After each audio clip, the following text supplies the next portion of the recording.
Boleh bantu siapin makanan nggak, Bu? Kenapa Pak? Bentar Pak, aku udah capek banget hari ini. Nggak tahu ya, aku padahal nggak gerak banyak loh hari ini. Ah, ya udah kalau gitu Bu, istirahat dulu aja. Sebentar Bu, aku tak beli makanan di luar aja udah. Ibu istirahat dulu aja.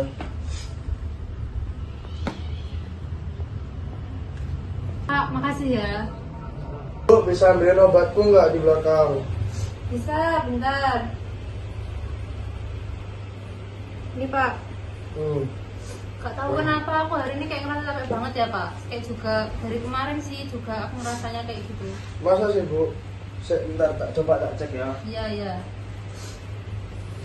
Oh iya, agak demam ya. Tuh. Gimana ya? Iya kan, aku juga khawatir jadinya kalau kenapa-kenapa. Gimana kalau habis ini kita ke rumah sakit ya? Sekalian kontrol. Oh ya, boleh, boleh. Iya, iya. Aku tak siap-siap dulu ya Pak. Oke. Permisi Bu. Siang Bu, ini istri saya mau kontrol usia kehamilannya udah 20 minggu. Bisa langsung kan? Oke, ya Bu. Oke. Bisa langsung ikut saya ke ruang tes darah ya. Baik, jadi bagaimana keadaan ibu selama beberapa hari terakhir? Saya akhir-akhir ini merasa kelelahan dan tadi siang merasa demam. Sekarang kita rekap dulu hasil medisnya, lalu kita tunggu hasil labnya sampai besok ya Bu. Selain itu, ibu ada keluhan lain? Sejauh ini saya rasa itu aja sih. Akan datang kembali besok ya Bu. Obatnya akan keluar setelah hasil labnya selesai. Pagi Ibu, mohon maaf sebelumnya, tapi dari hasil tes darah yang kita lakukan kemarin, Ibu menunjukkan reaktif untuk screening HIV. Hah? Reaktif? Ya Allah, apa itu? Saya artinya positif HIV? Sebenarnya tidak, tetapi hasil dari screening ini menunjukkan bahwa ibu ada kemungkinan terinfeksi. Tapi jangan cemas dulu, kita akan melakukan tes untuk konfirmasinya. Justru karena kita tahu lebih awal, kita bisa segera melindungi ibu dan janin. Bagaimana dengan bayi saya? Apakah dia akan tertular? Saya takut sekali Bu Bidan. Itu yang akan kita bahas, penularan dari ibu ke anak itu sangat bisa dicegah. Sekarang saya akan ajak ibu ke dokter Rian untuk penjelasan lebih lanjut tentang pengobatan dan langkah-langkah selanjutnya. Beliau akan memberitahu ibu lebih banyak. Baik, selamat siang Ibu. Perkenalkan, nama saya Dr. Rian. Saya sudah dengar dari Bidan Ani mengenai kondisi Ibu sekarang yang Ibu jalani. Saya sangat mengerti perasaan Ibu, yaitu sangat cemas, tapi tolong dengarkan penjelasan saya kali ini, Bu. Baik, seperti yang kita sudah lihat bersama di sini, Bu. Di sini menunjukkan bahwa janin ibu sangat berkembang pesat, yaitu pada usia kehamilan sekitar 20 minggu. Nah, virus HIV ini bisa menular dengan sangat cepat dari ibu menuju janin ibu, tapi saya yakin bahwa virus itu bisa kita cegah. Saya dengar obat HIV berbahaya bagi janin, Dok. Benar begitu? Baik Ibu, justru sebaliknya ya Ibu. Obat yang akan kita berikan yaitu ARV atau antiretroviral sangat aman untuk ibu dan juga janin ibu. Dengan minum obat ini kita bisa menekan jumlah virus hingga tidak terdeteksi pada tubuh ibu.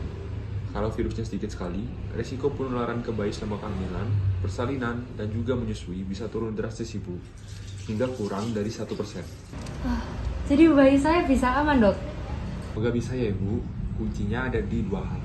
Yang pertama, minum obat ARV secara rutin dan segera setelah diberikan pengobatannya, serta melakukan pendataan kesehatan ibu secara teratur. Bidan Ani tentu akan membantu ibu dalam pengobatan rutin ini. Obatnya bisa langsung diambil melalui apotek rumah sakit ya Bu, silakan. Ada apa ini Bu? Kata istri saya ada masalah dengan hasil tesnya. Pak Budi, terima kasih sudah datang. Jadi dari hasil tes, Ibu Dian itu menunjukkan hasil reaktif HIV. Jadi tujuan kita membawa Bapak ke sini itu supaya Bapak dapat melakukan tes HIV juga demi keselamatan ibu dan keluarga. Loh kok bisa? Kenapa saya juga dites? Pak Budi, HIV seringkali tidak menunjukkan gejala pada awal penyakitnya. Penularan bisa terjadi melalui hubungan intim karena istri Bapak menunjukkan reaktif HIV, Pak. Sangat penting bagi Bapak untuk melakukan tes HIV juga, Pak. Untuk berjaga-jaga seandainya Bapak terkena penyakit HIV juga. Jika hasilnya juga reaktif, Bapak harus segera mulai pengobatan ARV atau antiretroviral seperti yang dilakukan oleh Ibu. Obat ini tentu juga bisa membuat orang dengan HIV hidup normal dan sehat seperti layaknya orang-orang di sekitar kita, Pak. Jadi Bapak tidak perlu takut dan segera mengkonsumsi ARV jika terdeteksi reaktif, Pak. Pak, ini demi bayi kita, kata Bu Bidan sama Pak Dokter, kalau misalnya kita bisa minum obatnya juga rutin, nanti bayi kita jadinya nggak tertular. Ya udah deh, tes aja nggak apa-apa, Bu, Pak Dokter. Nah, terus sekarang saya harus ngapain? Baik, pertama, Ibu akan mulai minum ARV atau antiretroviral hari ini ya, Bu. Kedua, Bapak Budi akan melakukan tes darah. Ketiga, kami semua akan bekerja sama untuk memantau kesehatan Ibu dan juga janinnya agar tetap normal hingga proses persalinan berlangsung. Mungkin itu yang bisa saya sampaikan, Bu. Terima kasih. Kami di sini untuk mendampingi Bapak dan Ibu, jadi Bapak dan Ibu tidak perlu ragu untuk bertanya. Mari Pak Bu ikut saya ke apotek untuk ngambil obatnya. Terima kasih, Dok. Bu. Misi, Bu. Saya mau ngambil obat. Baik Pak, ini ada obat ARV yang sudah diresepkan oleh Dr. Rian, yaitu tenofovir. Nah, satu botol ini isinya 30 tablet ya Pak. Tolong diberitahukan ke ibunya untuk obat ini harus dikonsumsi sehari sekali. Ini ya, Bu. Ini berarti konsumsinya sehari sekali ya? Kalau boleh tahu berapa, Bu, dosisnya sekali minum? Tiap konsumsi itu 300 mg ya Pak, artinya itu satu tablet saja untuk setiap kali konsumsi obatnya. Oke, Bu. Siap, baik Bu. Terima kasih, Bu. Assalamualaikum warahmatullahi wabarakatuh. Shalom, Om Swastiastu, Namo Buddhaya, salam kebajikan bagi kita semua. Perkenalkan, kami dari Tribu 15 Ophthalmology akan menjelaskan mengenai mind map terkait peran dokter, apoteker, dan bidan dalam penanganan virus HIV pada ibu hamil. Jadi pertama-tama kita ke bagian dokter dulu. Nah, di sini pertama kali kita harus mengidentifikasi yaitu anamnesis. Anamnesis ini kita mencari tahu penyebab dari sang pasien. Misalnya nih ada pertanyaan, apakah pasangan pasien sudah menerima tes HIV, ataupun apakah ada salah satu anggota keluarga mereka yang pernah menerima HIV ataupun AIDS, ataupun juga apakah mereka pernah menerima tes transfusi darah ataupun suntikan. Nah, yang kedua, peran dokter adalah untuk mendiagnosis. Nah, untuk mendiagnosis sendiri ada dua cara, yaitu serologis dan virologis. Nah, untuk serologis itu berbasis antibodi. Jadi, tes darahnya mengecek apakah ada antibodi HIV tersebut, bukan penyakit itu sendiri. Nah, untuk tesnya itu ada 3, yaitu rapid test, western blot, dan ELISA. Dan keterbatasannya ini tidak direkomendasikan untuk bayi kurang dari 18 bulan karena bisa mendapat false positif karena antibodinya masih berasal dari ibu. Nah, selanjutnya ada virologis juga. Virologis itu bukan untuk mendeteksi antibodi, tapi mendeteksi virus, yang dimana itu mendeteksi materi genetik, DNA, dan RNA. Di sini juga ada jenis-jenis dari virologisnya, ada HIV, DNA kualitatif, dan RNA kuantitatif. Dan kelebihan dari virologis juga ini bisa mendeteksi lebih awal, soalnya ini sebelum antibodi terbentuk. Nah, seseorang itu dinyatakan positif HIV apabila tes virologis dan serologisnya itu hasilnya negatif ataupun positif. Kemudian ada penanganan. Di penanganan ini kita melakukan edukasi seperti mekanisme penularan, dampak pada kehamilan, memberikan gambaran prognosis, dan juga melakukan tindakan lanjut. Dilanjut ke profilaksis bayi atau profilaksis itu sendiri adalah pencegahan infeksi dengan obat. Dibagi menjadi PASI dan ASI. PASI itu pengganti air susu ibu, sedangkan ASI adalah air susu ibu. PASI memiliki profilaksis hidrofudin dengan dosis sesuai dengan usia gestasi, durasinya 6 minggu. Sedangkan ASI memiliki profilaksis hidrofudin dan remdesivir. Dosisnya sesuai usia gestasi dengan durasi 6 minggu. Syaratnya ibu dalam terapi ARV kombinasi. Artinya pada tahap persalinan yaitu ada dibagi menjadi 2, persalinan normal dan sesar. Untuk persalinan normal yaitu adalah persalinan di mana janin, plasenta dan kantung ketuban keluar tanpa adanya bantuan operatif dari dokter. Kemudian saya akan menjelaskan mengenai operasi sesar. Jadi operasi sesar itu adalah salah satu operasi yang dilakukan apabila ibu tidak bisa melahirkan secara normal di bagian abdomen dan juga uterus yang dioperasi di bagian abdomen dan uterus. Kemudian mengapa biasanya tidak melahirkan secara normal? Yang pertama karena terjadi gagal janin. Kedua karena panggulnya ukurannya terlalu kecil. Kemudian ketiga bayi itu posisinya terlalu melintang. Keempat plasenta menutupi jalan lahir. Dan yang kelima adalah riwayat operasi sesar sebelumnya. Nah, peran dokter juga dibantu oleh bidan dan juga apoteker, di mana proses persalinan normal dibantu oleh bidan dan apoteker membantu dalam resep obatnya. Penanganan oleh bidan pada virus HIV itu meliputi persalinan dan proses persalinan. Untuk persalinan itu ada viral load bidan, yaitu memungkinkan bidan melakukan persalinan normal.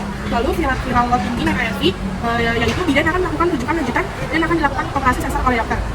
Selanjutnya ada pasca persalinan, itu ada satu pemberian profilaksis antiretroviral atau ARV pada bayi. Yang kedua itu edukasi mengenai pengganti ASI untuk bayi. Yang ketiga itu ada pemberian obat ARV secara rutin bagi ibu. Adalah tugas bidan yang kedua adalah pendampingan. Pendampingan meliputi ANC, yaitu antenatal care.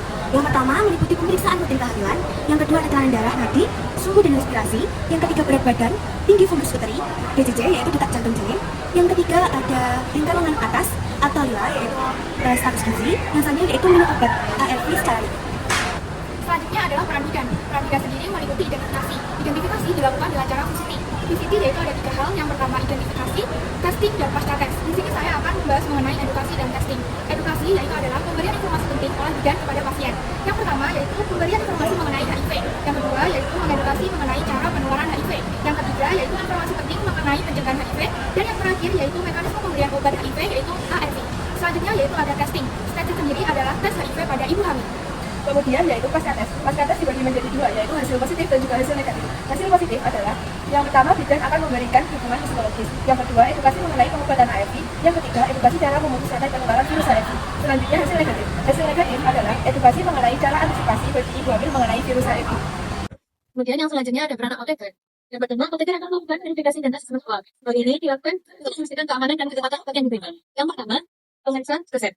Apoteker akan memverifikasi resep obat antiretroviral yang diberikan kepada pasien. Hal ini melihat dosis, jenis obat, dan aturan pakai. Pada usia kehamilan 2 minggu, saya dapat memastikan bahwa rekomendasi resep akan regimen yang aman, perkembangan insulin, dan pada yang kedua. Kemudian, apoteker akan melakukan verifikasi identitas. Hal ini untuk mencegah kesalahan pada pemberian obat dan memastikan bahwa obat yang diberikan kepada pasien sudah tepat.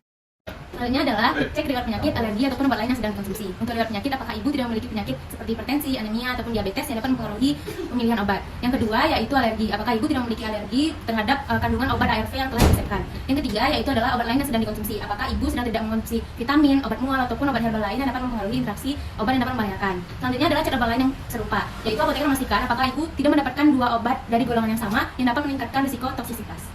Selanjutnya adalah farmakologi. Apoteker berperan dalam pemberian obat ARV atau obat antiretroviral. Pemberian obat antiretroviral ini dilakukan sesuai dosis, waktu, dan kombinasi yang telah dilakukan oleh tenaga kesehatan. Lalu yang kedua adalah pengawasan interaksi obat.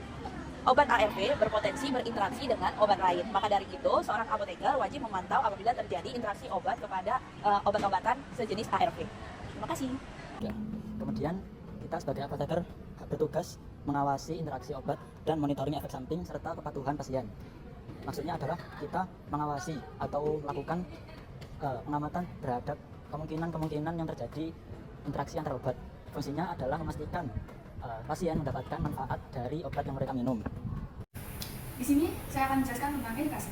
Edukasi dan konseling adalah pilar utama dari peran apoteker untuk memberdayakan pasien. Yang pertama ada penjelasan cara penggunaan obat. Apoteker akan menjelaskan secara detail cara minum setiap obat ARV, apakah diminum bersama makanan atau saat perut kosong, dan pada jam berapa sebaiknya obat diminum setiap hari untuk membentuk rutinitas.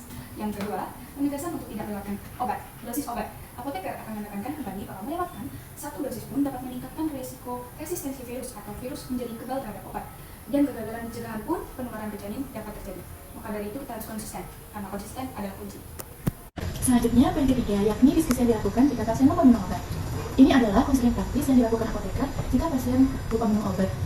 Apoteker akan memberikan panduan yang jelas, seperti jika ibu lupa minum obat dan baru ingat 1-2 jam dari awal seharusnya, segera minum obat sesuai dosis yang terlupa. Atau, namun jika sudah mendekati jadwal dosis berikutnya, lewatkan saja dosis yang terlupa dan lanjutkan sesuai jadwal. Jangan pernah minum dosis terhadap. Bila ada komplikasi, tolong segera hubungi kami lebih lanjut ya Pak, agar astagfirullahaladzim. Kreatif. Ya Allah. Coba dulu. Assalamualaikum warahmatullahi wabarakatuh. Terus? Terus apa? Oh, shalom. Om Swastiastu. Om Swastiastu. Shalom. Shalom. Om Swastiastu. Om Swastiastu. Susah banget guys. Om Swastiastu. Ini beban, Jir. Budaya sama kebajikan bagi kita semua. Apa? Kehamilan. Terus ulang. Lupa gue. Ada 4 poin ya? Gambaran. Udah deh.